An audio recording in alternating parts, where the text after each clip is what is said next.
picking up where I left off on this 1-72 Academy Wildcat. Where that wing meets is not the greatest on either side. I'm not sure you can see it in there, but I tried to fill those seams with the ultra thin super glue. I think it filled it, and I did the same thing on the bottom. We'll see how it comes out.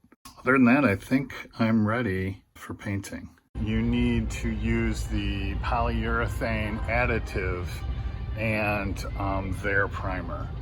So I got both of those, and now I'm ready to go. Because basically, and thank you YouTubers, I learned that it's basically a two-part system. You really need this to kind of make that work. The thinner actually activates the primer. So I already have the thinner at home, but you also need these two things. I've just finished using these Mission Models, the primer for the first time. And I actually wrote it down on the side of the bottle. 7 drops of thinner to 20 drops, 10 to 4, 5 to 2. And so I just finished. You're supposed to put it on several coats wet, and it's supposed to dry super smooth. So we'll see. It's about 90 minutes later. It says you can spray on the colors 30 minutes after the primer.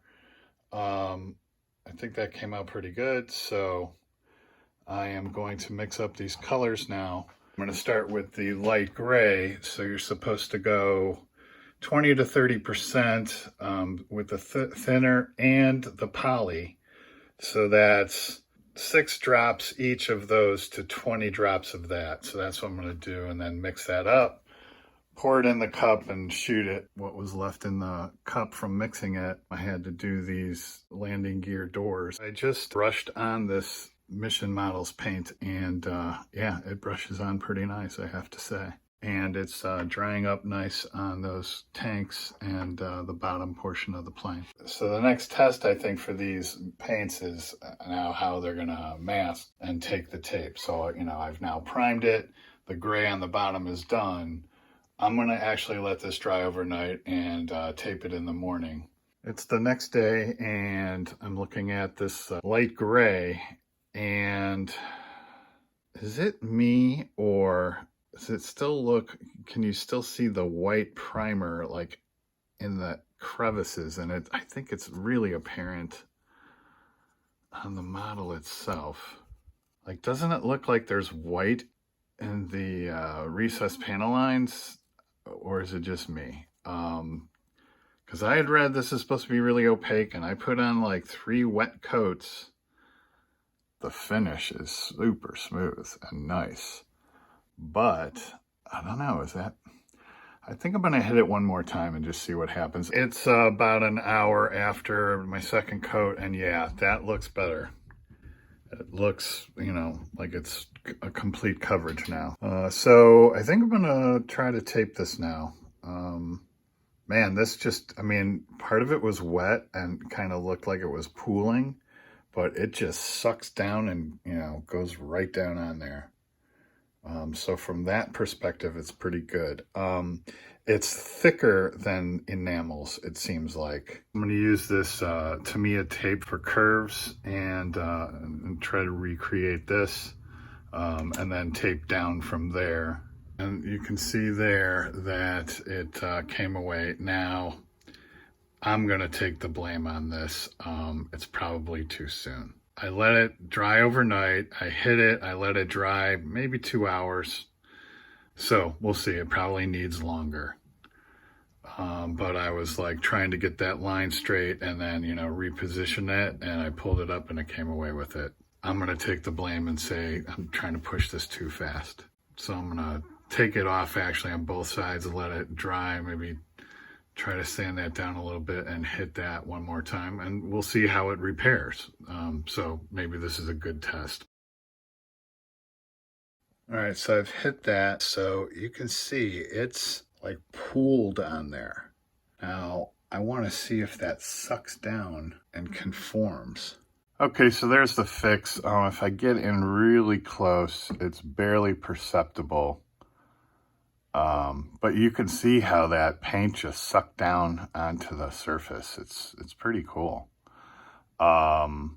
So I think now, like I said, it's the next day. I'm gonna attempt to tape it. I'm not gonna use that same tape. I'm gonna use the Tamiya, and I'm gonna like lay it down and then pull it up off the mat to take some of the stickiness off, and then try to mask it again and see what happens. So I masked the entire bottom of the plane with the Tamiya tape after having gotten rid of some of the stickiness on the mat, and then laid down a few thick coats of that top color and then let that dry overnight. Yeah, it came up here. You know, that just doesn't happen with enamels. I mean, I primed this, I cleaned it, I primed it. That, to me, shouldn't happen. This is friggin' Tamiya tape. I gotta say, I'm a little disappointed. So I was able to unmask the rest of it without incident by basically pulling it back on itself. Next, I put the landing gear in, and it came out pretty good.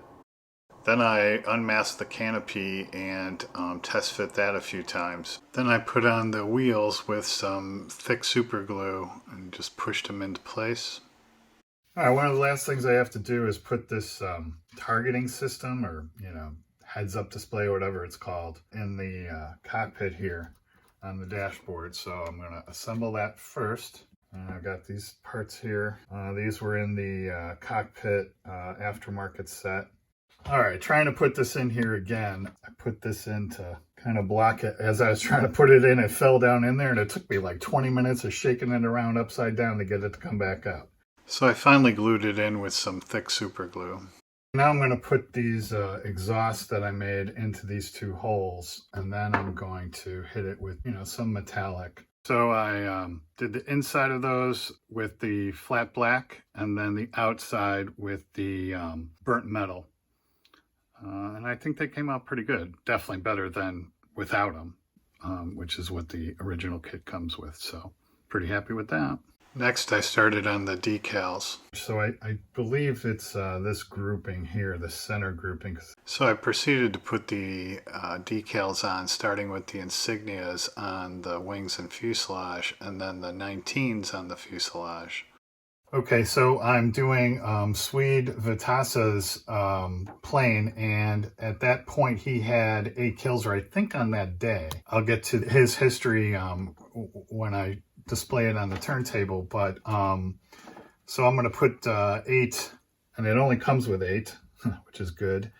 So I'm going to put 8 Japanese flags on there. Damn, you can't even move a decal around? After I cleaned it, primed it, and painted it, and coated it with floor wax, why would it still be pulling away? That's just for moving the decals around. That's ridiculous. That should not happen. That never happens with enamels.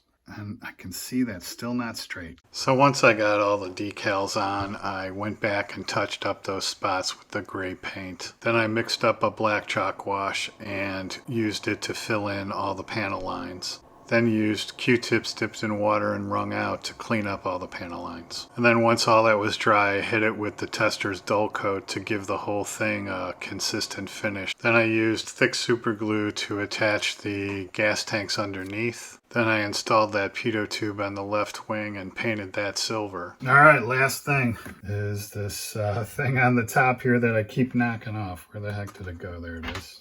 So I attached that rear antenna post with super glue to the tail. All right, I think that does it. Just a quick word about these mission model paints. Overall, I guess they're okay. They mix up nice, they airbrush well, they dry super smooth almost no matter how thick you put them on. But as you saw, my only complaint is that they don't adhere as well as Model Master enamels. But they did touch up well without the fix standing out or any color difference. So in the end, they turned out nice, I guess. But I think I'm going to keep using the Model Masters while I look for a new go-to. Between February 1940 and August 1945, 7,898 F4F Wildcats were produced by the Grumman Aircraft Corporation. The F4F was a single-engine, mid-wing monoplane with retractable landing gear. Designed for operations on U.S. Navy aircraft carriers, the wings could fold for efficient storage. The F4F Wildcat had a length of 29 feet, wingspan of 38 feet, and a height of 12 feet. and was powered by an air-cooled, supercharged Pratt & Whitney Twin Wasp SSC-7G engine rated at 1100 horsepower. The Wildcat had a maximum speed of 318 miles per hour at 19,000 feet, a service ceiling of 34,000 feet, and a maximum range of 765 miles. It was armed with 6 wing-mounted Browning AN M2 50 caliber machine guns. According to the National Aviation Museum, F4F Wildcats held a 9-to-1 ratio of victories over Japanese aircraft, with 1,006 enemy planes destroyed in combat. Stanley Whitfield Vatasa, known as Swede, was first assigned to the SBD-3 Dauntless dive bomber aboard the USS Yorktown's CV-5 from August 1939 to May 1942, during which he was credited with destroying 3 enemy Japanese fighters and damaging another. Swede Vatasa moved to the F4F-4 Wildcat, the plane shown here, with VF-10 Grim Reapers aboard the USS Enterprise, deployed to the South Pacific in October 1942, where they participated in the Battle of Guadalcanal, and as part of that campaign played a pivotal role in the Battle of Santa Cruz Islands from the 25th to the 27th of October 1942. In that battle, Vatasa destroyed another 7 1/4 enemy aircraft plus 1 probable, for a total of 10 1/4 destroyed, 1 probable, and 1 damaged during World War II. The citation for his 3rd Navy Cross perhaps sums it up best. It reads, "The President of the United States takes pleasure in presenting a 2nd Gold Star in lieu of a 3rd award of the Navy Cross to Stanley Winfield Vatasa, Lieutenant, U.S. Navy, for extraordinary heroism in operations against the enemy, while serving as pilot of a carrier-based Navy fighter and leader of a combat air patrol of 4 fighters of Fighting Squadron 10 embarked on the USS Enterprise during the engagement with enemy Japanese naval and air forces near the Santa Cruz Islands on 26 October 1942. As great numbers of enemy dive bombers and torpedo planes launched a vicious attack upon his carrier, Lieutenant Vatasa unhesitatingly challenged and shot down 2 Japanese dive bombers, and then gallantly led his patrol in an attack on a group of enemy torpedo planes with such daring aggressiveness that the formation was completely broken, and 3 of the hostile bombers jettisoned their torpedoes as they fled. Lieutenant Vatasa then personally shot down 5 of the remaining Japanese planes, making a total of 7 enemy aircraft destroyed in a single flight. His superb airmanship and indomitable fighting spirit were in keeping with the highest traditions of the United States Naval Service. Vatasa went on to serve a distinguished career from his next assignment on the staff of the Commander Fleet Air West Coast in May 1943, all the way to Commander of Fleet Air NAS Miramar, California in July 1965, to Chief of Staff Headquarters 11th Naval District from June 1968 until he retired from the Navy on July 1, 1970. Swede Vatasa died on January 23, 2013, and his ashes were scattered at sea. I want to thank Charlie Mack and Al Wood for hosting this 1942 South Pacific 80th Anniversary Group build, and I'm looking forward to more World War II anniversary builds as I have a lot of World War II models on the shelf. So until then, thanks for watching and happy modeling.